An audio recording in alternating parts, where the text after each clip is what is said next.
Coming up on Tech News Weekly, Dan Moren of Six Colors is here. We kick off the show by talking about the DoJ winning in its case against Google and its ad tech.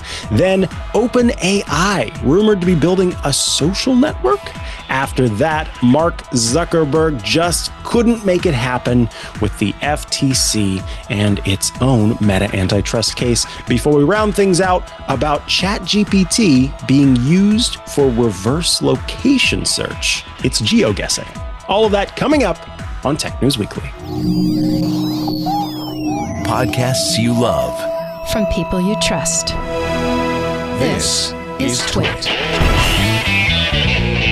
This is Tech News Weekly, episode 383, with Dan Moren and me, Mikah Sargent. Recorded Thursday, April 17th, 2025. Google loses DOJ ad tech case. Hello and welcome to Tech News Weekly, the show where every week we talk to and about the people making and breaking the tech news. I am your host, Mikah Sargent, and today I am joined by a special guest co-host. It is Dan Moren of Six Colors and Clockwise and other podcasts and activities. Hello, Dan. Yes, I do many activities, Mikah. Thank you for remembering all the things I do. It's a long list. Actively. It is good to have you here on the show. For people who are tuning in for the first time, we typically have the start of the show where we have our stories of the week. And then throughout the show, I'll have on some guests who join us to talk about the things they're writing about or that they are covering or have created. This week, it is a story of the week episode. I'm pleased to say Dan will be joining us for the whole episode. So without further ado, let's kick things off, Dan, with your story of the week. Well, this was kind of late breaking, I think, as we started putting this together. The U.S. Department of Justice has won its antitrust case against Google. This is specifically, now, just to clarify, there are a couple different things. They recently also had a lawsuit over search, and they're having a monopoly in search. This is about advertising and Google's role in the advertising market. So what they basically established was that Google has been anti-competitive in the way that it's established and maintained its monopoly power as a publisher for ads and in creating ad exchange markets. And basically the way they tie those things together, both technologically and contractually, lets it hold on to that monopoly power in those markets. So it's also important to understand, like, again, this is technical, this is legal stuff. Neither Mikah nor I are lawyers. Last I checked. You're not a lawyer, right? If you are, you have to tell me. That's the law. I do. I don't know because I'm not a lawyer. But you're not a lawyer, so maybe I don't have to tell you. But this, so one thing that is not included here is that they were dismissed the charges that Google operated monopoly in ad networks. Yeah, so this is confusing. It's slicing a little bit fine here, and of course Google has said they're going to be appealing this decision. Unsurprisingly, we'll see where that goes. But specifically, Google says that the acquisition of things like DoubleClick, which they famously bought as sort of a big competitor, did not harm competition, and so they argue that people use Google ad technology because it's the best, right? It's the cheapest, it's the most effective, etc. You could also argue that's the case because there's not a lot of competition again. So what does this mean, I guess, is the question. Well, we don't, I think, yet have a, sort of what the remedy would be here. I'm not sure that has been made public yet. And of course, if Google is appealing, that will be pending anyways, right? That's not going to happen immediately. But it is significant because these are two back-to-back cases in which Google has taken a blow over its role in markets where it is a dominant player. Even if it may or may not, think of itself as a monopoly, there's no arguing that it's dominant in search and it's dominant in ads. I mean, those are its two biggest markets. So whatever the remedies may be, they are likely to be, if not far-reaching, then at least impactful in terms of how they change Google's business. It's going to have to make some changes and adapt to figure out how it's going to comply with whatever remedies the court sets down in this case. So that could be, presumably a large shift in some of these particular types of markets. It's so confusing. Yeah. I mean, obviously, this is a giant corporation and has done some, some questionable things.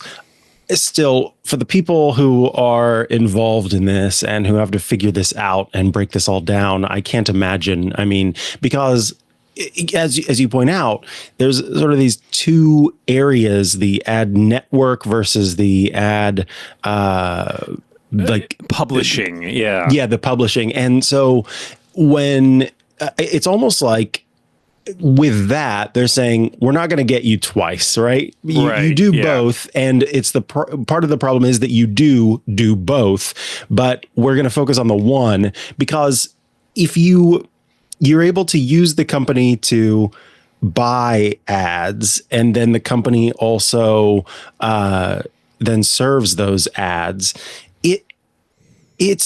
And it's just very, again, I know I keep saying this, but it's incredibly complicated. And so I think on both ends of this, I'm very impressed with anything that can come of it. Yeah. It's a lot to pull apart. And that's why I think too, Google has so many things going on right now in the antitrust space, including its search, including, the browser stuff. Like, obviously there's much with these big corporations. Right. I mean, there's a lot of slicing this thin, right? We saw under at least the previous U.S. administration a willingness to take on a lot of these big tech. We're going to talk about another one a little bit later. But, Google, we also saw, remember, there was a DoJ complaint filed against Apple. You might remember that one was also very specific in terms of the behavior and the markets in which it alleged Apple was a monopoly. And I think that's the case here with Google in terms of dividing it up into those different types of markets, specifically like the tools used by publishers like news sites to host ad space, open ad space, right? If you are the New York Times or you are Wired or whatever, and you are like using tools to be like, here's where the ads go on our site. And how that dictates, in some cases, what gets seen or things like that. That's one market. The tool that advertisers use to buy that space, right? If I am somebody making a product and I say I want to advertise on the New York Times or I want to advertise on Wired, you have to use Google's tools in order to buy that, those ad spaces.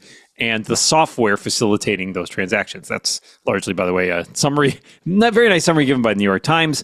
And what they were talking about here specifically is those the first one where it's like, the advertising space that's available and the software system that facilitates it, but not necessarily the case where I'm the person with the product looking to buy ads, which I think makes sense because, you're looking to buy ads from Google. So like you're kind of going into that already being like, all right, I'm going to buy ads from Google.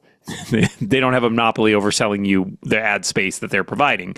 But the fact that they do control, if you're a publisher, right, if you're a New York Times or you're Wired or you're whoever, and you're looking at who do we want to buy from and partner with to have ads on our site, there really wasn't an alternative, right? Like that's where the monopoly comes in. If you are publishing a website and you're a publisher and you're like, we got to sell ads to make money, to generate revenue for our publication, you didn't really have a lot of alternatives. You had Google.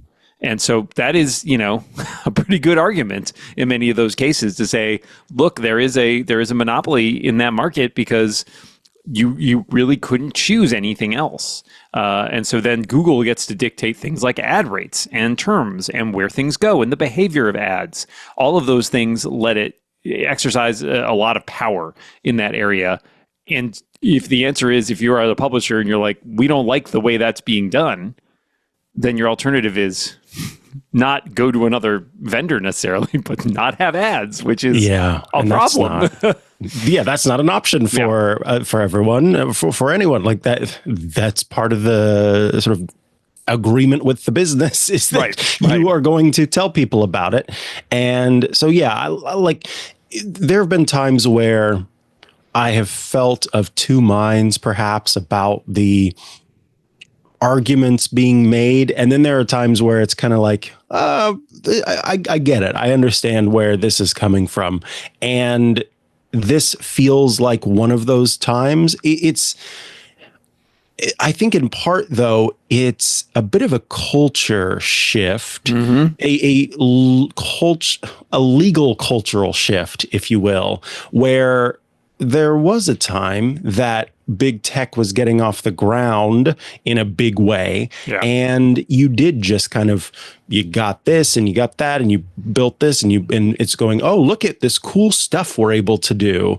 And that was enough to kind of obfuscate and not worry about being anti-competitive. But now it seems like the focus is there, and we're kind of reconciling as we're catching up. It was the nascent era, right, where it's like in a fast and dirty. I mean, the same way that, like, you know, when they first started building cars in the early 20th century, they probably weren't doing a lot of crash testing.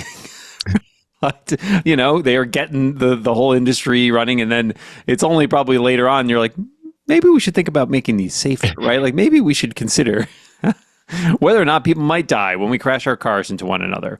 And, you know, I'm not saying that's right. I'm just saying it is oftentimes, I think this is true overall and across the board, not just in technology, but oftentimes the regulations and the courts move slower, right?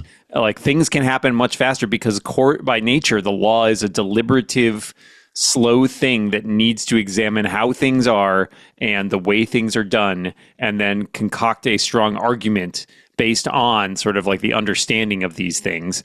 And by necessity, that is slower than just being like, we're out here building stuff with code, or we're building cars and we're driving them on the streets, right? Like, it just doesn't, it takes a while for it to catch up in that, as well as so many other things. Yeah, exactly. Including driving on the street without people in those cars, which is a new thing that, you know, is sort of, we're still catching up to. Yeah, and exactly. Driving an AI system to do things that it shouldn't be doing. I don't know. It's all driving. We, of course, will, as is always the case when it comes to the appeals process. This is going to be years long, likely, and involves so many different twists and turns. And, you know, Google is sort of juggling other antitrust cases at the same time. So we'll have to see how this shakes out. That's happening soon, too. Just as a footnote, I believe Monday, the previous case over search will now have a hearing about essentially what the Justice Department is going to do or ask for in terms of remedies in that case, which could include breaking up, you know, Google, which may play into this case as well. So we'll, you know, all those things are going to intertwine a lot over the next months and years, and we'll see what happens. All right, let us take a quick break so I can tell you about our first sponsor. Thank you, Dan Moren, for joining me for this week's episode. This episode is brought to you by ThreatLocker. Ransomware, it's harming businesses worldwide through phishing emails, infected downloads, malicious websites, and RDP exploits. You don't want to be the next victim. ThreatLocker's Zero Trust platform takes a proactive, deny-by-default approach that blocks every unauthorized action, protecting you from both known and unknown threats. Trusted by global enterprises like JetBlue and Port of Vancouver, ThreatLocker shields you from zero-day exploits and supply chain attacks while providing complete audit trails for compliance. ThreatLocker's innovative ring fencing technology isolates critical applications from weaponization, stopping ransomware and limiting that lateral movement within your network. ThreatLocker works across all industries, supports Mac environments, provides 24/7 US-based support, and enables comprehensive visibility and control. Mark Tolson, IT director for the city of Champaign, Illinois, says, quote, ThreatLocker provides that extra key to block anomalies that nothing else can do. If bad actors got in and tried to execute something, I take comfort in knowing ThreatLocker will stop that. So stop worrying about cyber threats. Get unprecedented protection quickly, easily, and cost-effectively with ThreatLocker. You can visit threatlocker.com/twit to get a free 30-day trial and learn more about how ThreatLocker can help mitigate unknown threats and ensure compliance. That's threatlocker.com/twit. And we thank ThreatLocker for sponsoring this week's episode of Tech News Weekly. Already back from the break, and now it's time to talk about social networks. What? Yes. OpenAI, of course, is well known for its ChatGPT chat bot, is exploring what it might consider its next big leap. And it's not about language models. It's actually about building its own social network. So what exactly is driving this pivot? Is it a pivot? And what does it say about the future of tech's biggest players? Well, we know that according to reports, Sam Altman, head of OpenAI, is working on the idea of a social network, is in fact prototyping a social network that is built around AI.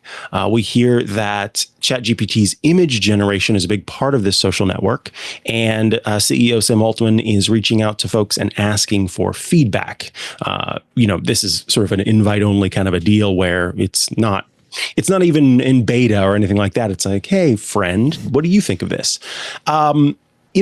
It's interesting because at the same time this is going on, we have two other big names in similar spaces that are in headlines a lot.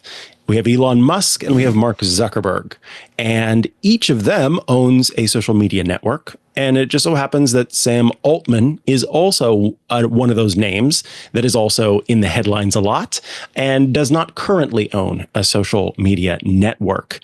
It would appear that OpenAI is kind of moving from just focusing on AI tech to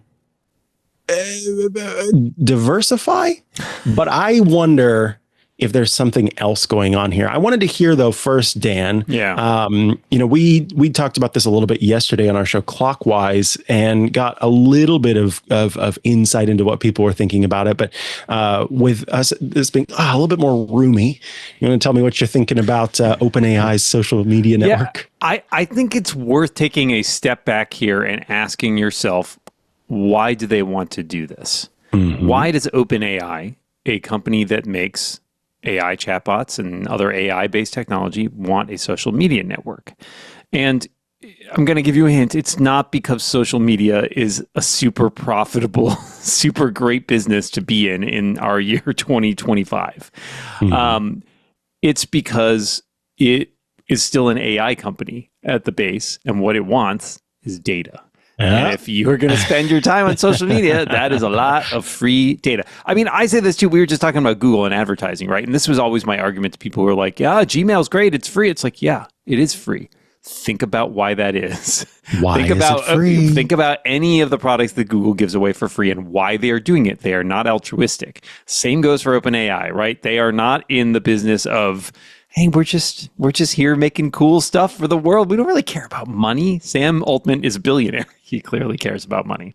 So when you sort of start that, take that as your starting point and saying the reason they want this is access to more data, then, that may already, affect your decision as somebody who takes part in social media to be like, how interested are you in this thing? I think that there's some real questions also of like starting a social media app in this day and age, right? It's a very different market than it was a decade ago, in part because it is very established now in a way it was not a decade ago, right? We have big players, and it's very hard to come into a market like that and challenge those players, even if you are a company as sort of front of mind as OpenAI.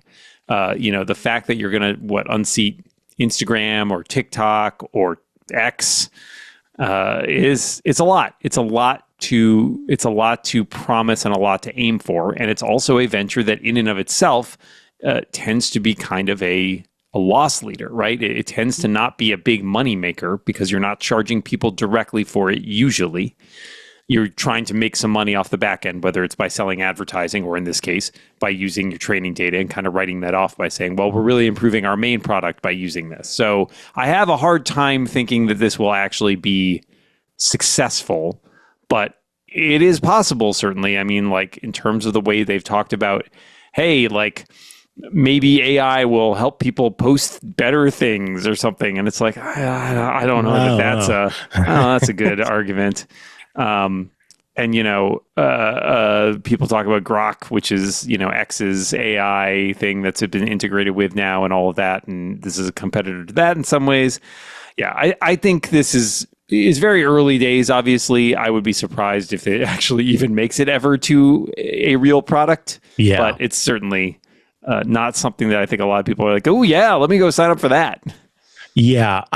So it's interesting. I have had on the show before, I've talked about, I think it was with Amanda Silberling on 2 occasions, some social media or social networking apps that were AI driven. One where you create an AI character and that AI character posts, and then other people have their own AI avatars and those posts. And you're not creating a version of yourself. Right. You're literally creating some other being. So you have some choices about, what's their personality like? What's this, what's that? And then you get to check on what they're doing, and how it's sort of Tamagotchi-esque, but a little bit more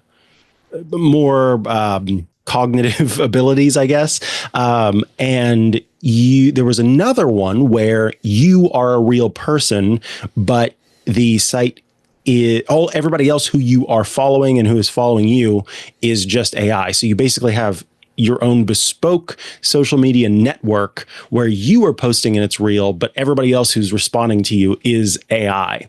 And in both of those cases, you see like a little activity jump at the beginning as people try it out, and then you see it kind of fall off. Right. And sure. I think the novelty of that wears off. If we start, though, to see the introduction of these AI bots in because there are currently AI bots where if I were to post something and say, man, I wish I had a shirt of this, you're going to get 5 different bots responding to be like, get it on Redbubble now. But not that kind of bot, but one that is more realistic, so to speak. If we start to have this happening more regularly, I'm kind of curious if people will get used to it, and in that way kind of just expect that that's going to be the case. Interestingly, though, I wanted to mention just yesterday, there was a report about Meta blocking Apple Intelligence on its various apps in... yes, I did see this. Yeah, especially the writing tools. So we don't really know what's going on other than if you tap on something and you try to use the Apple Intelligence features like the writing tools, the option is not available. It doesn't let users create and share Genmoji. Meta has also removed the ability to add keyboard stickers and Memoji to Instagram stories. Why that's the case, don't know. But I find it fascinating from the perspective of each of these companies. There's sort of a convergence going on right now, because at one point we had the social media networks working to add AI, but now we're seeing the AI companies working to add social media, and there's this sort of overlap and convergence that's taking place, even if we look at the goal behind it. And yeah, we look at the fact that so much of this is just about getting not just more data that's real overall, but also real-time data. And I think that's the big thing. What's the zeitgeist? What is, the latest meme? If I want a relevant tool, it needs to have real-time information. And so you've got Meta working on an AI assistant app that's based on your feed and your interactions. You've got X merging with XAI. Of course, we know that it trains on real-time user content. We've got Google, who has its own virtual assistant that Right. uses different things, including YouTube videos to train and, whatever Android stuff is available. And we've got Apple, which just recently put out its own report about, and mind you, with certain privacy stuff in place, but still, if you agree to hand over your data via analytics, it trains on user email. It trains on usage of Genmoji. And again, I want to be clear. It's a little. It's a bit of an oversummarization or oversimplification to say that it trains on user email, because it goes through all of these different processes to make that obfuscated, but Right. essentially it does. And so all of these companies, these big tech companies, are using their own analytics platforms to be able to train their versions of generative AI. So yeah, in some ways, I wonder if OpenAI is not a little bit jealous that there's this user base that all of these companies have. The implication that Grok integrating with X, yeah, you're going, well, I wish I could do that. Anthropic's probably going, I wish I had user data Sure, that exists yeah. outside of just the prompts that I'm giving. And then in many ways, people are very sensitive to their prompts being used to train. So there's lots of like toggling that kind of thing off. So I'm not surprised to hear about this. And the other thing that I'll mention is just, we see the main big tech companies all trying to be that Omni app, that Omni service. Yeah. I mean, that's definitely the case for X, which I think Elon Musk has said is kind of his goal long term, is to have it to be everything. And even recently, he had this little financial shell game where he sold X to his XAI company, which was a little confusing and weird, but again, goes to the same idea. And the other thing that's worth noting about this is obviously a bunch of these AI companies are in litigation and argument over using data that they may not have permission to. Whereas, if you sign up for a social media network that's designed to feed data to an AI, you can bet that's going to be part of those terms that you don't read, right? As you scroll through and say, oh, yeah, just sign me up. I agree. You've probably just given consent to it to train all your posts and your photos and everything to be used to train AI. So that's the way it goes. That's the way the AI cookie crumbles. All right. It is time to take another break before we come back with, well, more antitrust in just a moment. But first, let me tell you about Melissa, who is bringing you this episode of Tech News Weekly. Melissa is the trusted data quality expert since 1985. With Melissa's launch of the Melissa Address Validation app and the Shopify App Store, Shopify Plus merchants now have access to a critical data quality tool directly from the address expert.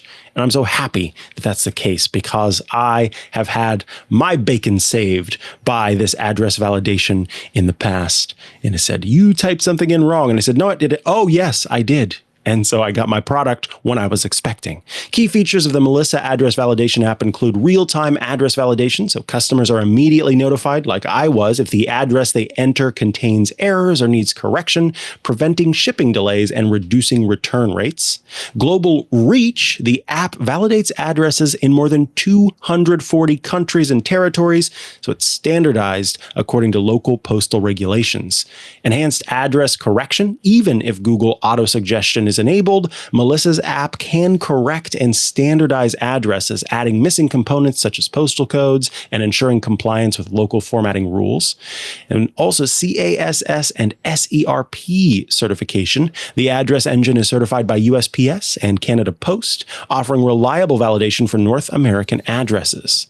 And you can't forget the smart alerts. The app provides a warning on the thank you page if there is a potential issue with the shipping address, allowing customers to update their information before the order is processed.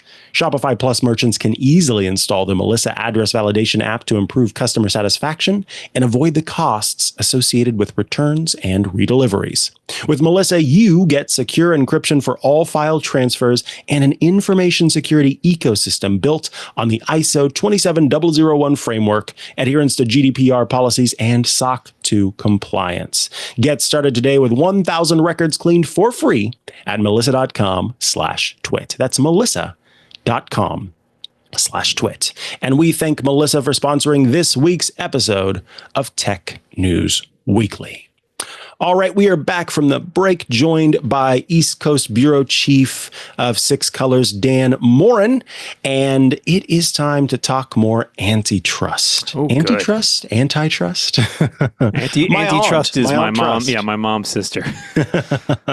Mark Zuckerberg thought his political alliances and a lowball offer could help Meta escape a historic antitrust trial. Instead, the FTC called his bluff, and now he's back in court testifying about the very acquisitions that built Meta's empire.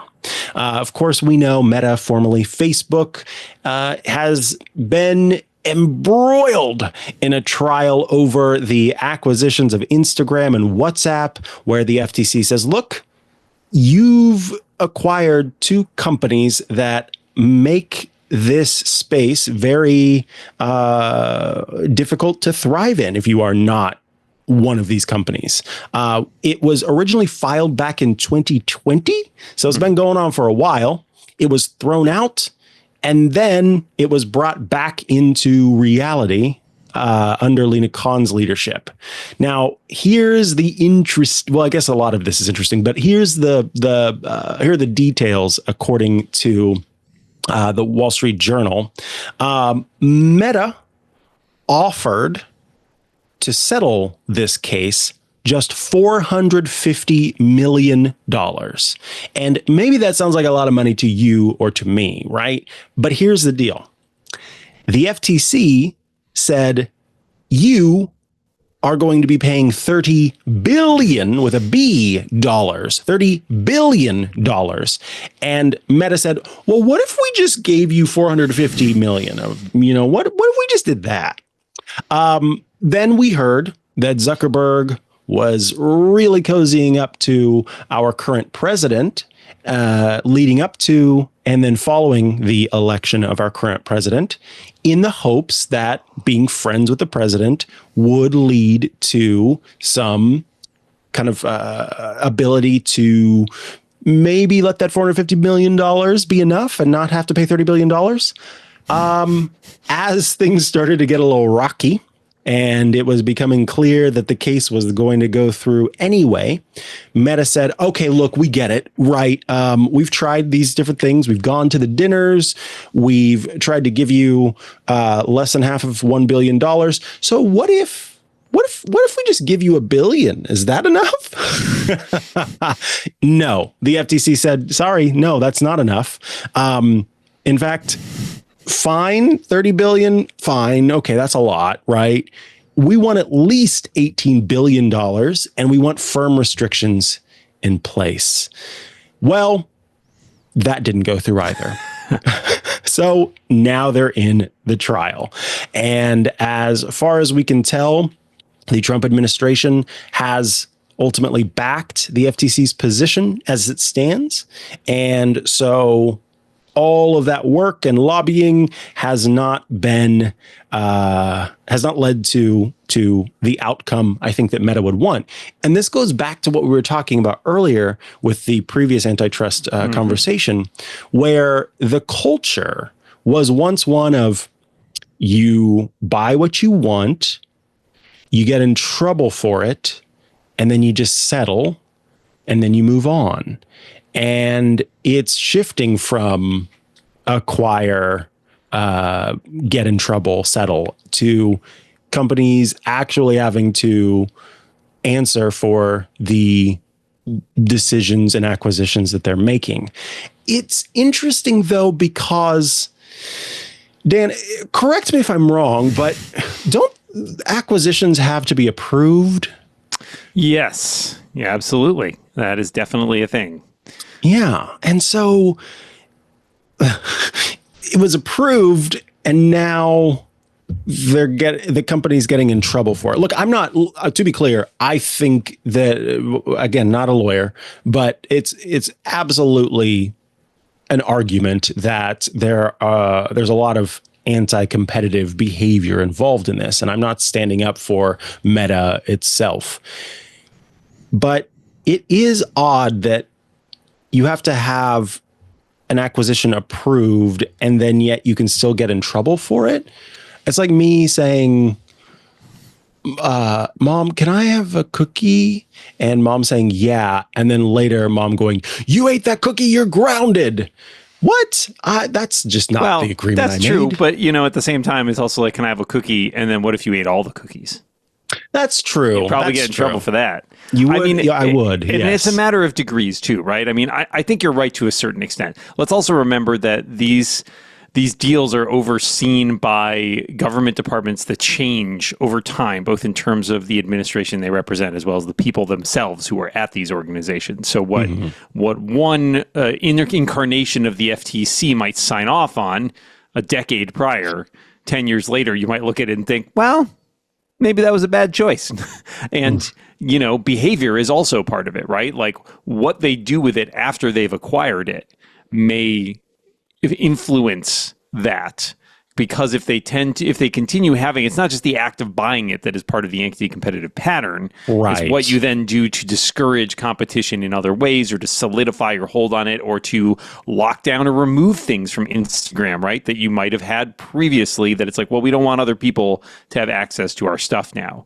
So, it is a nuanced issue, I think, as we discussed previously with these kinds of court cases. But you're right that they got approval to do this at the time, so that does feel like, well, there's some degree of blessing happening there.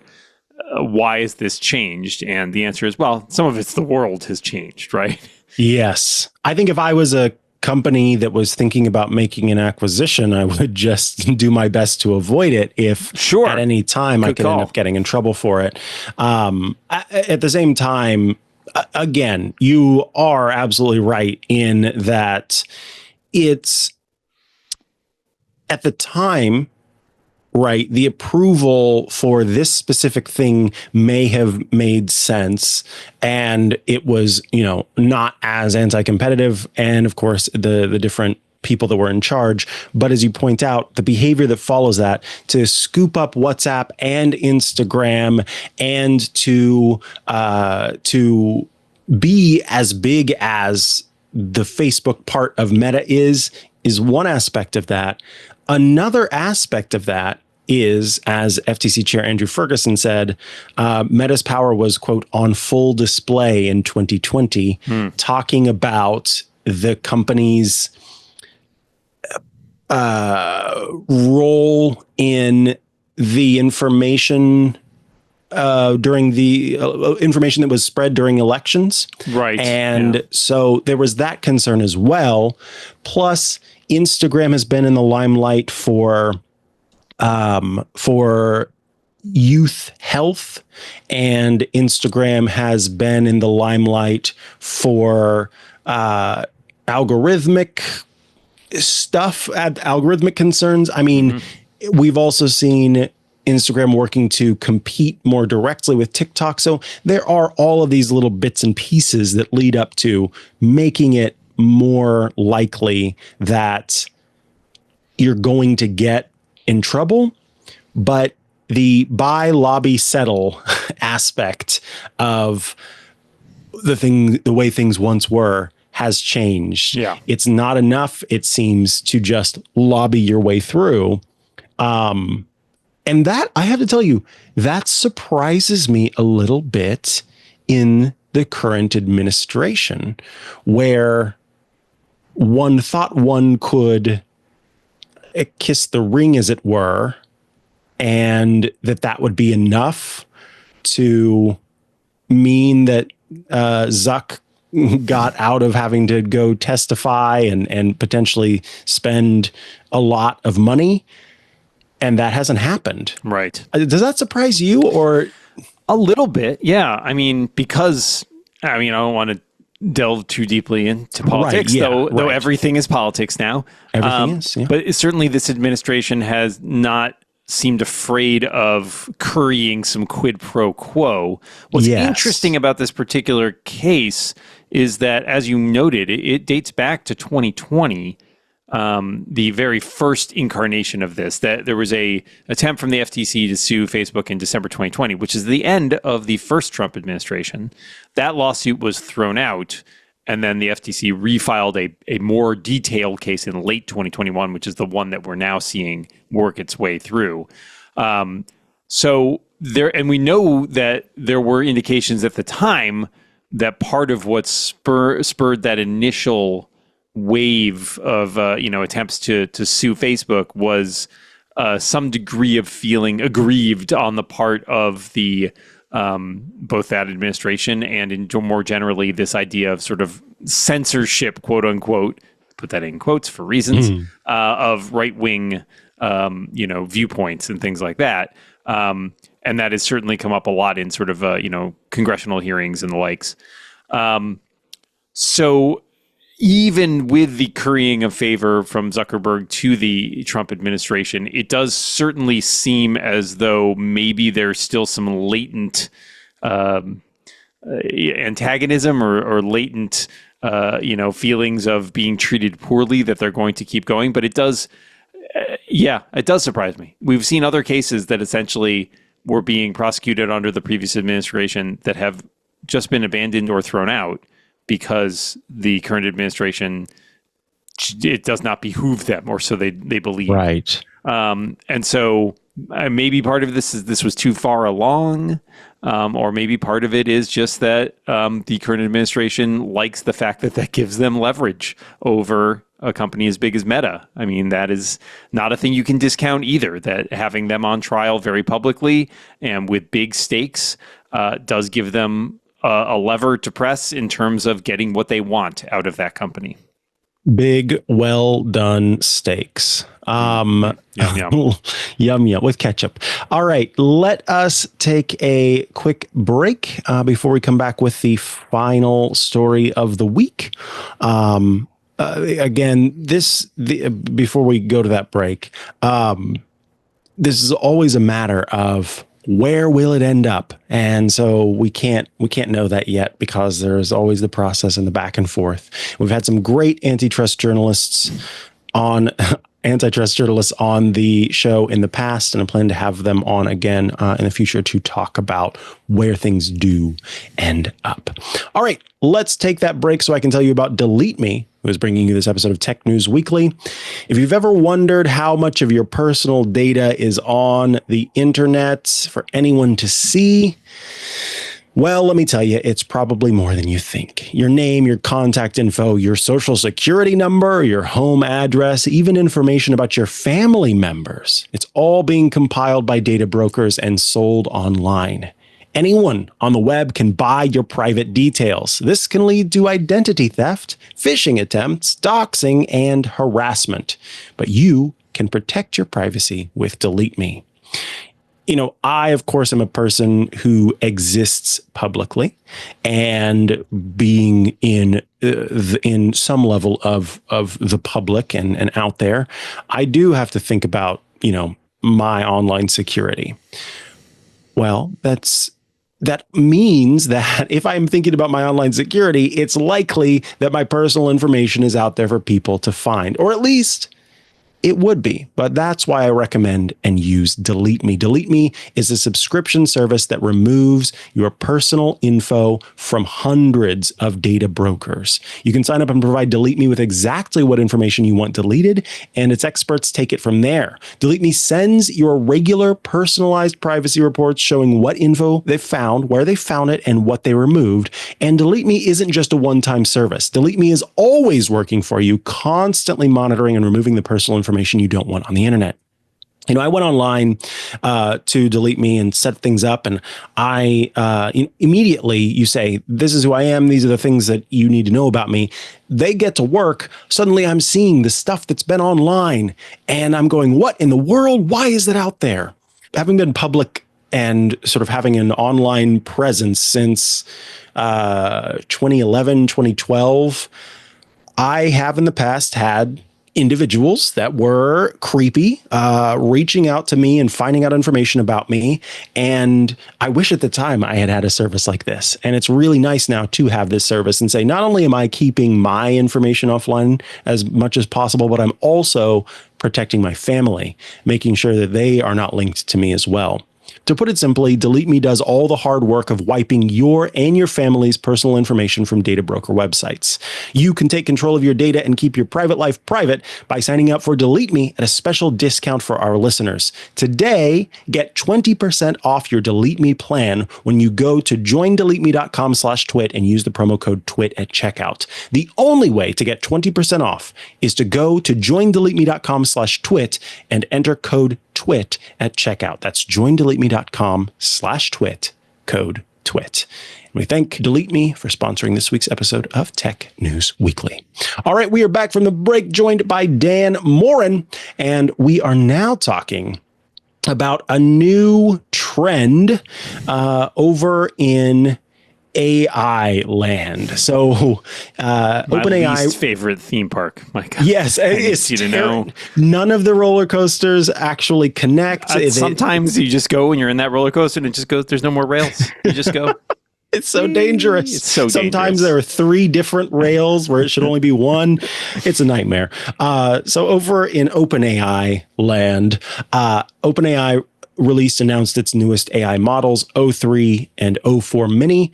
These are reasoning models, meaning that to a certain extent, they will take the request that you send them and then come up with a response, but look at the various responses that they could possibly give. I keep saying they because it's more than one, but like that it could possibly give, and then choose the best response from the possible responses.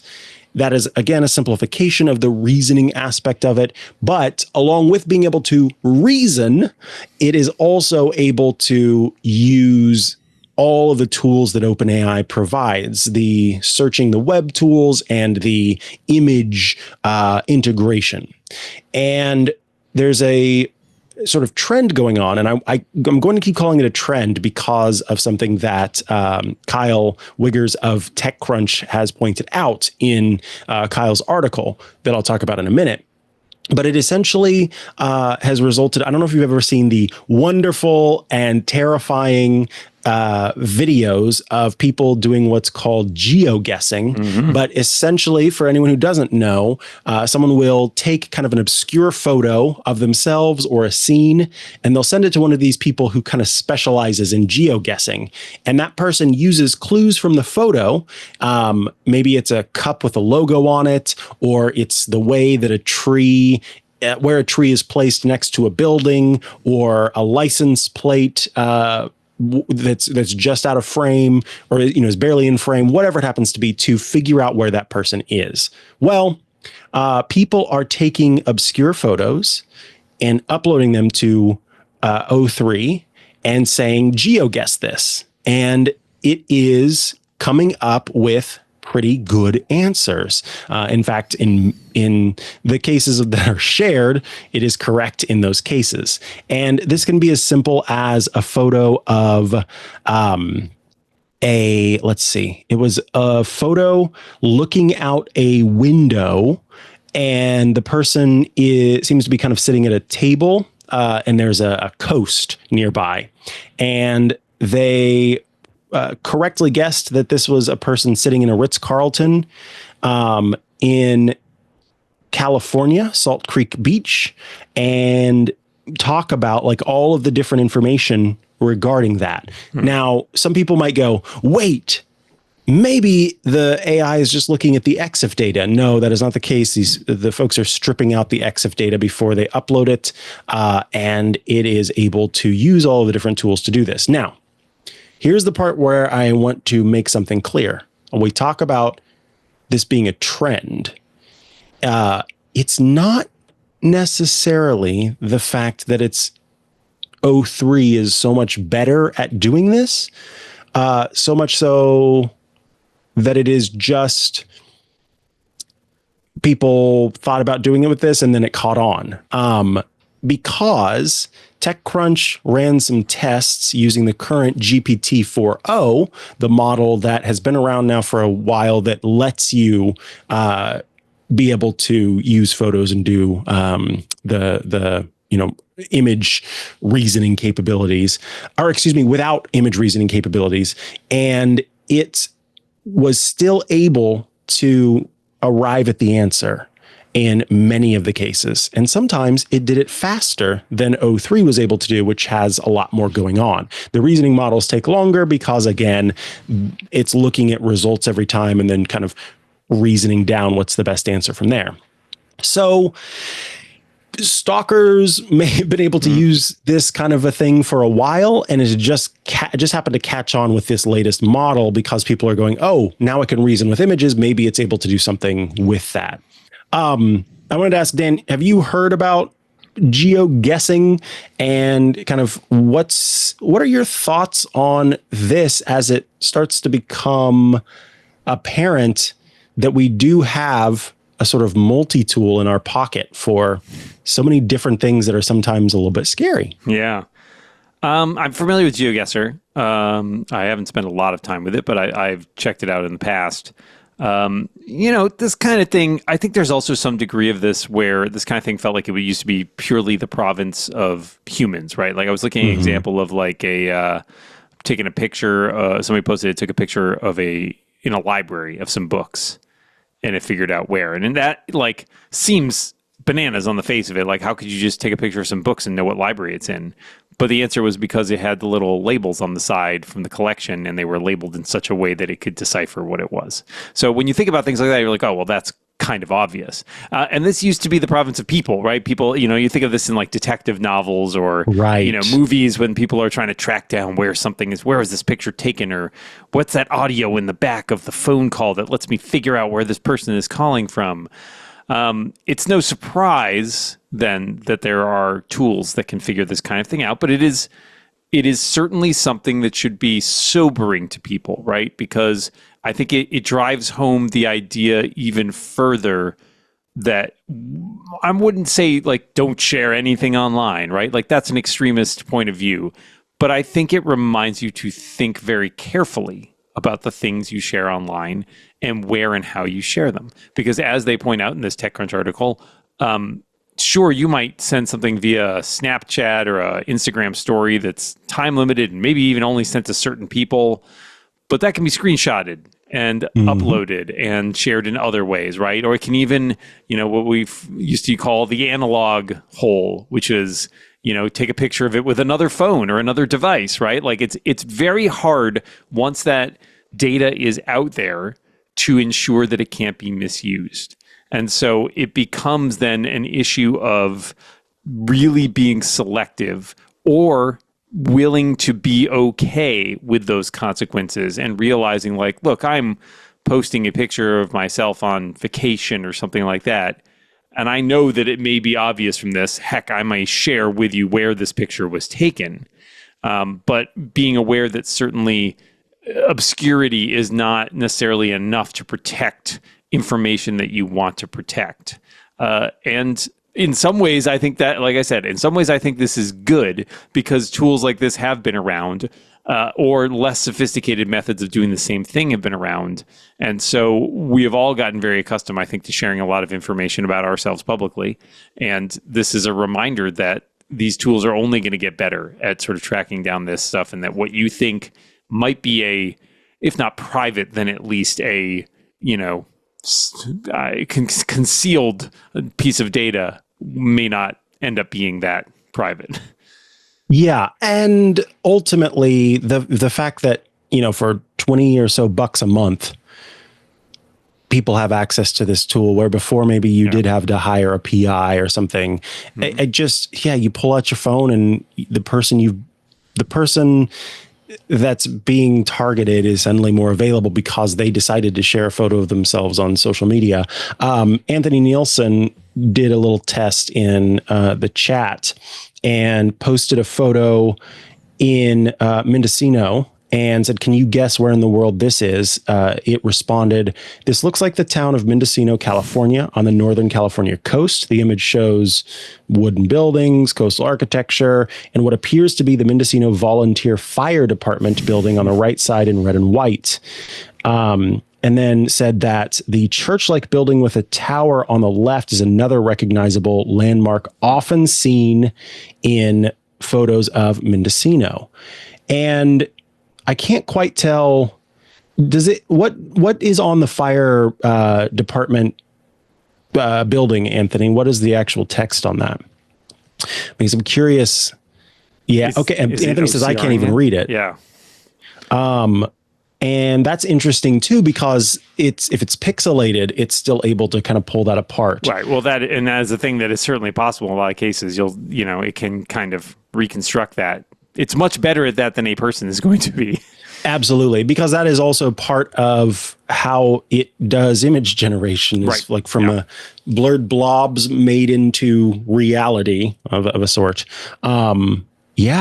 Fascinating, but also terrifying. Ooh. So it can do that, and just be mindful of the fact that it can do that.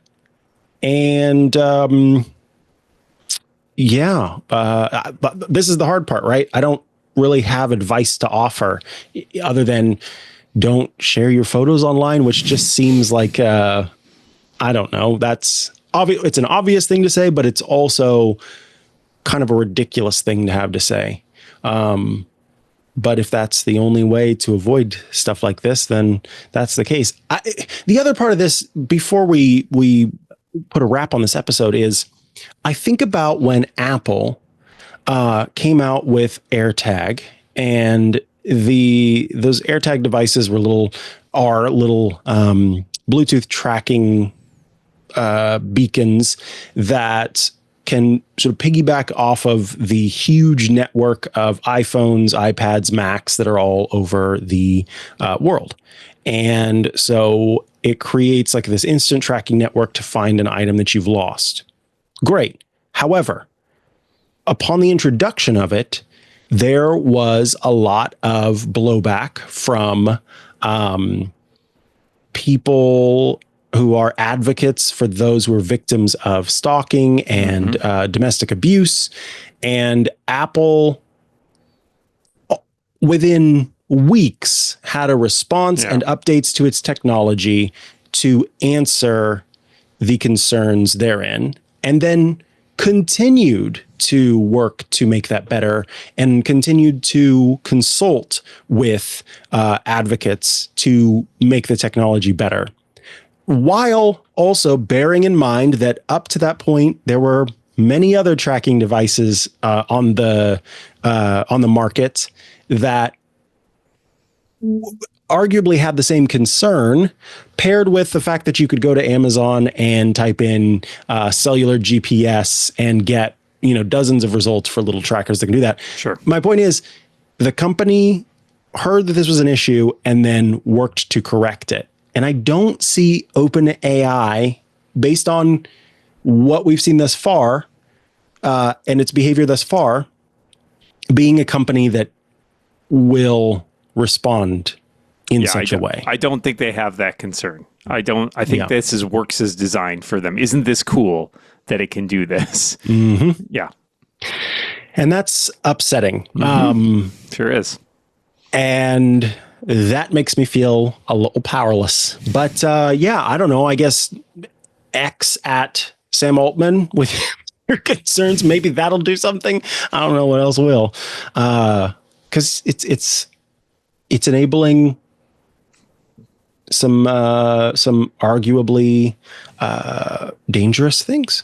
So, folks, that is going to bring us to the end of this episode of Tech News Weekly. The show publishes every Thursday at twit.tv/TNW. That is where you can go to subscribe to the show in audio and video formats. I'll quickly remind you about Club Twit at twit.tv/clubtwit, $7 a month, plus the return of our annual plan at twit.tv/clubtwit. With your club membership, 2-week free trial, by the way. You get every single one of our shows ad-free. You get access to the Twit Plus bonus feed that has extra content you won't find anywhere else, and access to the members-only Discord server, a fun place to go to chat with your fellow Club Twit members and also those of us here at Twit. And that warm, fuzzy feeling in your heart knowing that you're helping support the work we do here on the network. Just last night, I was doing Mikah's Crafting Corner. We had a great time building the latest of the Lego succulents. And it turned out great. And we had some really fun, cozy conversations while we just sat back and listened to music and had a chill time. Somebody said, wow, this is cozy AF. And I said, that's exactly what I was hoping for. So if that sounds good to you, join the club, twit.tv/clubtwit. We would love to have you. Dan Moren, thank you so much for being here with me this entire episode. If people want to keep up to date with what you're doing, where should they go to do so? Thank you very much for having me, Mikah. Always a delight. Love to talk to you. You can find me a bunch of different places. I host Clockwise over at relay.fm with Mikah every Wednesday. I do a number of other tech podcasts, including The Rebound, which you can find at reboundcast.com. And I am a contributor at sixcolors.com. You can find out all about this, everything I do, including my many books that I've written, which I, if you're watching in video, I display behind me in a bookshelf. They're kind of far away, so they're hard to read. But you can find out all about those and everything else I do at dmoren.com. Beautiful. So head there, people. You can also find me online at Mikah Sargent on many social media network, or head to chihuahua.coffee. That's CHIHUA.coffee, where I've got links to the places I'm most active online. Be sure to check out Hands on Mac and iOS Today later today. And of course, every Sunday you can catch Hands on Tech, where I take your tech questions and do my best to answer them. Thanks so much for tuning in. I appreciate each and every one of you, and I'll catch you again soon for another episode of Tech News Weekly. We're going to have a guest host next week. So thank you all and goodbye. From Silicon Valley boardrooms to tomorrow's AI breakthroughs, if you need to keep up to date with tech, you need Twit.tv. At Twit, we're tech experts who understand what's happening and can keep you in the loop. And we do it in a thoughtful, informed, and fun way. Start your Sundays with This Week in Tech, a roundtable of tech journalists and people in the know with a rundown of the week's most important tech news. But that's not all. All week long, you can stay ahead of security threats with Steve Gibson and Security Now. Keep up on all things Apple with Mac Break Weekly. Listen to the most informed Microsoft experts in the world with Paul Thurrott and Richard Campbell on Windows Weekly. Our flagship shows feature tech's most respected voices, giving you the insight you need to understand and benefit from the changing world of technology. We give you analysis you won't find anywhere else, so you can make smarter business decisions and take advantage of the technologies transforming your world. Whether you're a CEO, IT professional, or simply passionate about technology, Twit's network of shows gives you the edge you need in today's digital landscape. Don't miss a minute. Subscribe to twit.tv today.